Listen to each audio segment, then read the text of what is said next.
Почитувани гледачи, добар ден. Уште едно издание на отвореното студио на телеканал А1 заедно со мене Дијана Ристова, во кое денеска ве информираме на тема примена на стандарди за отворен пат до европските пазари.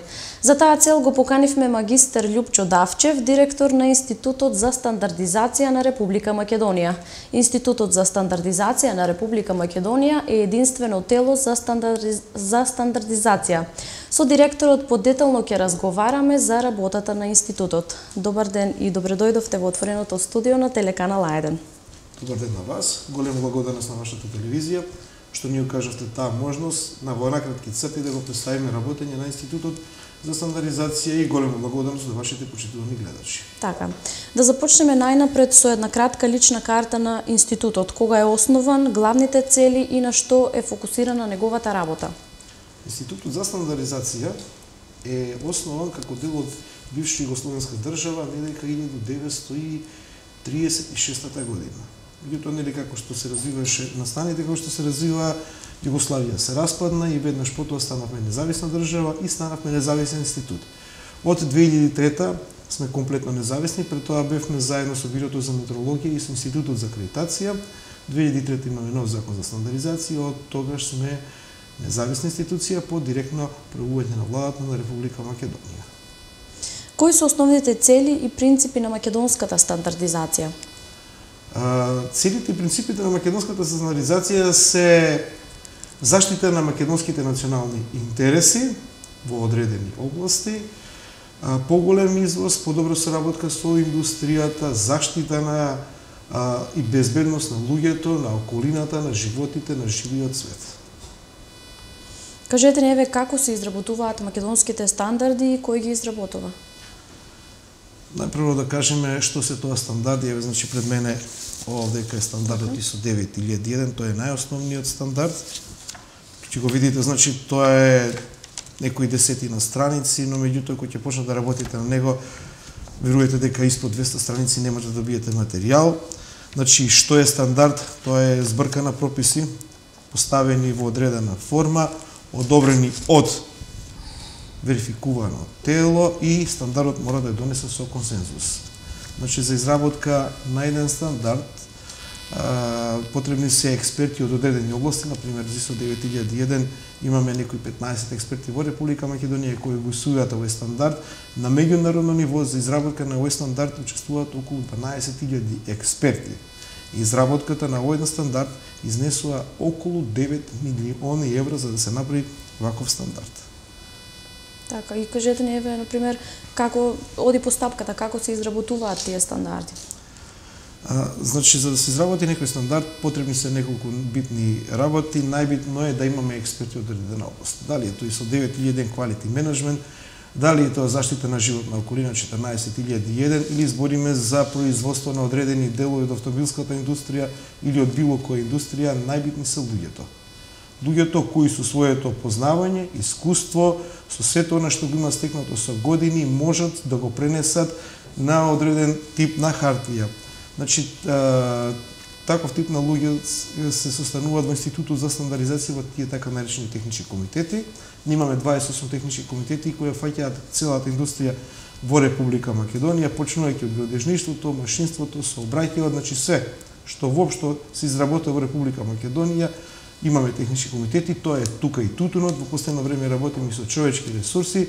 Значи тие експерти се состануваат и почнуваат да работат на стандардот, да пишуваат одредени процеси, правила кои што потоа ги вметнуваат на хартија. Од кога ќе ги вметнат тие процеси на хартија, од кога сите они ќе се усогласат со консензус, значи стандардот мора да биде донесен со консензус, веднаш тоа станува македонски стандард. Во колку истото тоа се работи на европско ниво, каде што имаме две европски тела стандардизација, тоа се ЦЕН и ЦЕНЕЛЕК по директно управување на Европската комисија, тогаш збориме за европски стандард и таму имаме недека околу 20 и нешто илјади експерти од одредени области.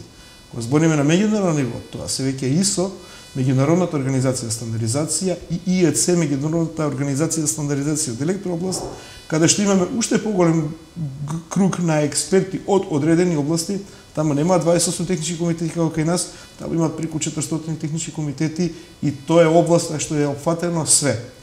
Значи во стандардите може да се најде секоја област каде што се поставени правилата на игра на меѓународно ниво и тие правила важат во цел свет. Значи во колку ISO 9001 го потребуваме Македонија, ISO 9000 во Тајван, ISO 9000 во Хонг Конг, ISO 9001 во Америка е истиот. Значи тие експерти седнуваат, повторно го разгледуваат тој стандард и го прават со своето знаење, ги внесуваат сите тие бататаци и издаваат стандард кој што потоа дали ќе се работи на меѓународно или на европско ниво по одредени директиви и регулативи за заштита на внатрешниот европски пазар мора да се почитуваат. Значи регулативите се врзувачки, директивите се врзувачки, но меѓутоа има одреден период после колку години може да се усвојат, но меѓутоа ни една директива и една регулатива не може да работи без стандард. Како податок само да ви покажам, има една директива, се вика машинери, заштита на машинери сефти, значи сигурност на машините и на луѓето кои што работат со машините. За изработка на една машина, посебно таа директива, потребни се околу 780 стандарди од европско ниво. Но меѓутоа тоа е само за машинскиот дел. Знаете дека ни една машина не може да работи во колку нема електросклопки, електроделови, уште околу 300 стандарди. Па тука се за стандардите за заштита на луѓето и на околината, значи околу 2000 стандарди само за изработка на одредени делови. Кажете ни кои се македонските национални стандарди? Македонски национални стандарди се стандарди кои што Институтот за стандардизација на Република Македонија ги усвојува самостојно. Ние до сега имаме усвоено околу 25.000 стандарди, од кои само околу 60 се македонски. Другото се европски, меѓународни, DIN стандарди, ISTM, амерички стандарди, кои што се потребни за нашата индустрија или за нашите извозници кои што излезуваат работи во странство. Неколку примери на македонски стандарди во областа на тутунот, испитување на белковините. Од областа на геотехниката имаме 3 стандарди кои што се многу битни. Од областа на градежништвото тоа е онаа посебна група на стандарди наречени еврокодови, 58 стандарди, тоа е онаа Библија, асфалтот по кој што газиме, каде што е напишано како треба да се изгради зграда, мост, железнички мост, било што, значи се што е од областа на градежништвото е во тие 58 стандарди. Тие се преведени на македонски зашто се европски, направени се национални анекси, во националните анекси се поставени основните параметри како што е сеизмологија, дожд, ветар, снег, кои што ги вградуваме во стандардите. Со тоа имаме карта на Република Македонија со сеизмологија, кој што ги изработи ИЗИС, заедно со сеизмолошка обсерваторија и со Рударскиот факултет од Штип, каде што можеме да кажеме во Струмица, во Берово, колку кафе земјотресот, или колку врнежи од дожд или снег има годишно и колкава е таа тежината која што ми натежнала конструкцијата, за да може да се изгради зграда која што ќе биде сигурна и безбедна. Тоа е основата за стандардите. Дали како членка на меѓународната организација на стандардизација Македонија има бенефит?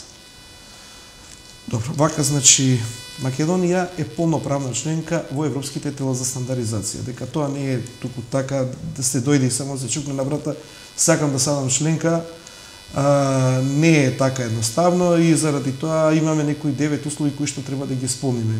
Условите се многу големи и материјалот што го пративме до Европската комисија и до европските тела стандардизација не дека околу 5000 страници пишан материјал, каде што се и политички разлози, каде што се технички разлози, каде што е капацитетот на нашата земја, на нашата индустрија и нормално каде што е капацитетот на вработените на Институтот за стандардизација. Ние 2011 станавме полноправна членка во европските тела стандардизација и сега да ви кажам само колку е тоа како успех. Таму се 32 членки, 27 ЕУ, 3 ЕФТА, Швајцарија, Македонија и Турција. Значи сите оние другите во околината се уште не се полноправни членки, а ние више 5-та година сме членки.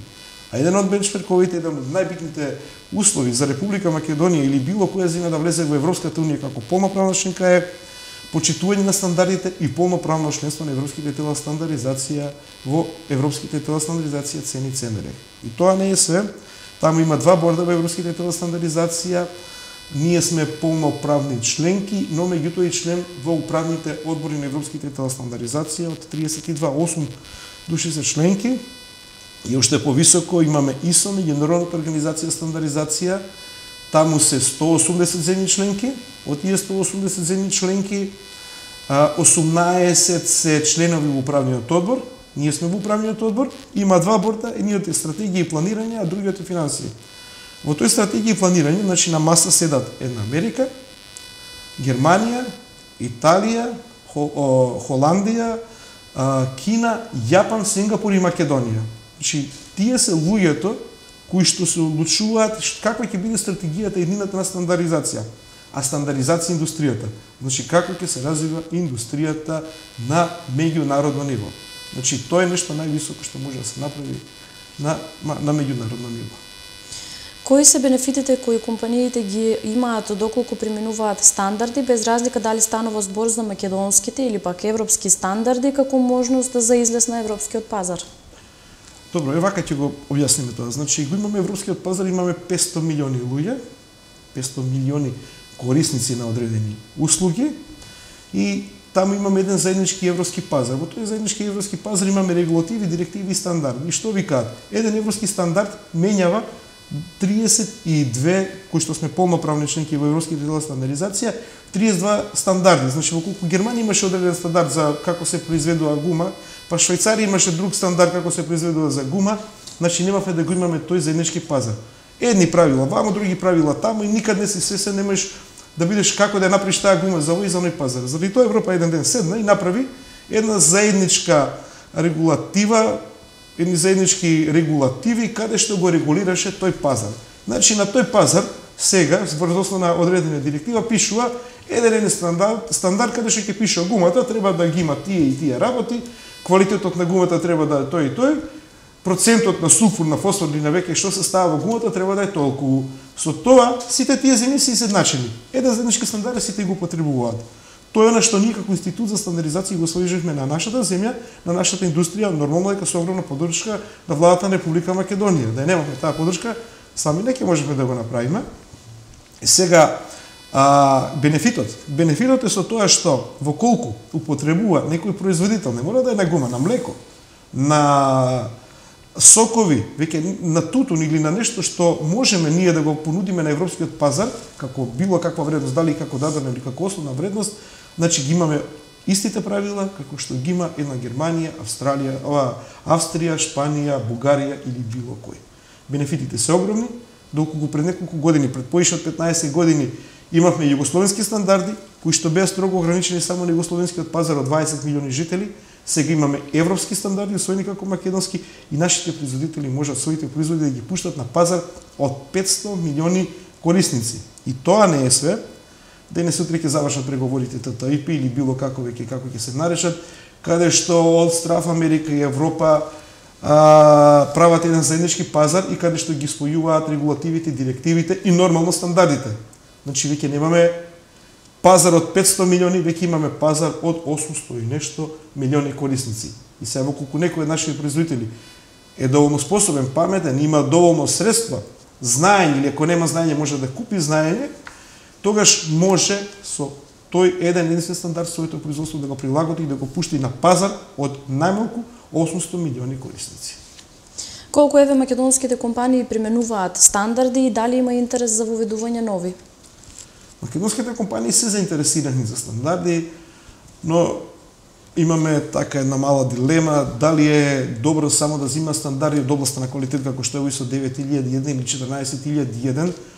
Со зимањето на овие два стандарди, они се учесници, може да учествуваат на големите меѓународни и на македонски тендери, но меѓутоа со тоа само да кажуваат дека имаат процедурата запазено што пише во стандардот.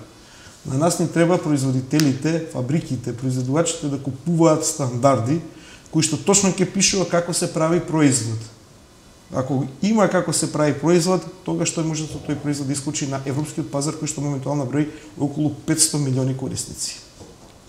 Накратко да ја опишеме еве процедурата на издавање стандарди и дали еве имате бројки на годишно ниво колку стандарди издавате? Под издавање на стандарди ние разликуваме, значи, стандарди кои што ние ги издаваме како македонски, ги усвоиме од европски или меѓународни како македонски, бројката меѓу 2 до 3000.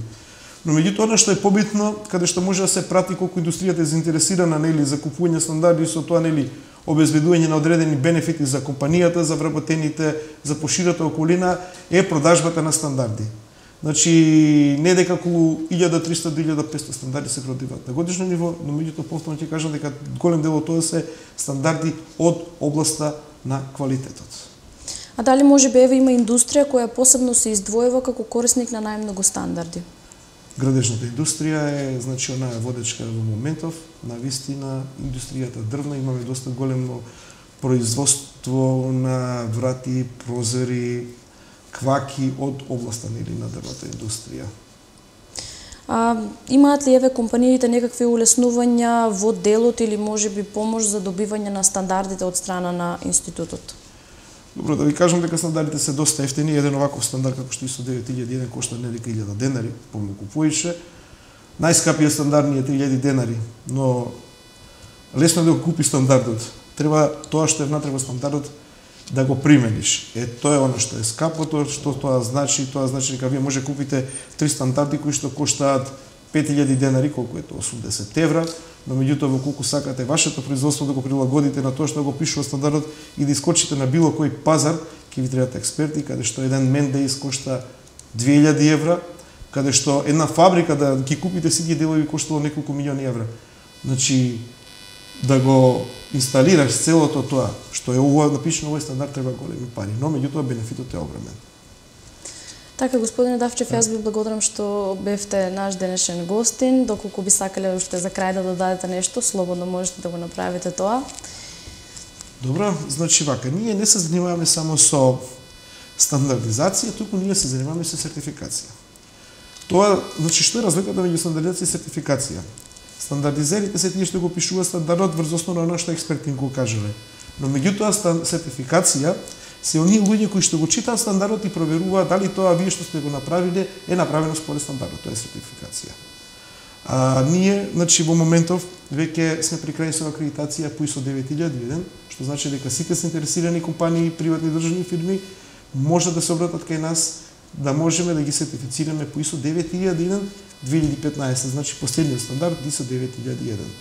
Втората работа што е многу битна, тоа е знакот за квалитет Македонско сонце, кој сме не дека при крај више со неговото усогласување со сите законски рамки и сите заинтересирани компании повторно може да се обратат кај нас, каде што имаме одредени комисии за одредени области, да го добијат знакот за Македонско сонце, тоа е доброволен.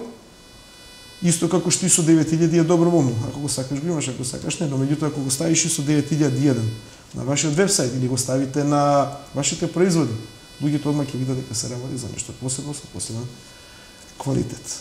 Отворени сме за соработка, може да дојдете кај нас, Институтот за стандардизација е за вас. Значи за сите заинтересирани страни. Не постојам само за себе како институт за стандардизација, него за сите заинтересирани страни.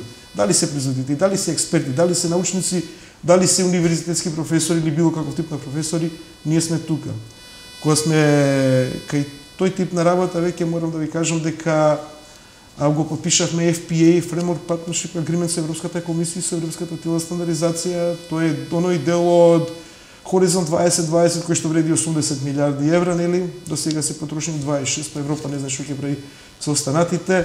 Дел сме подписници од тој договор и можеме да искористиме дел од тие пари. И уште еднаш ги повикувам сите оние пронаоѓачи, оние што направиле нешто, но меѓутоа кое што би имало ефект поголем, не само на Македонија или на некоја мало во Македонија, туку на европско и меѓународно ниво, да дојдат кај нас, да го видиме што производи тоа, да се договориме врз основа тоа да се направи стандард и да се договориме како тие да бенефицираат. Не само они лично, него и Република Македонија за подобра благодет на сите нас што живееме тука. Благодарам многу. Благодарам уште еднаш и на вас што одвоивте дел од вашето време да бидете гостин во нашето отворено студио. Искрено се надевам дека повторно ќе имаме чест да бидете наш гостин во наредна прилика, секако во некоја од нашите емисии. Благодарам. Почитувани гледачи, тука го завршуваме ово отворено студио. Јас ви благодарам што не следевте и се гледаме повторно во наредното издание со нови теми, содржини и соговорници. До тогаш останете во добро расположение и гледајте не. Пријатно.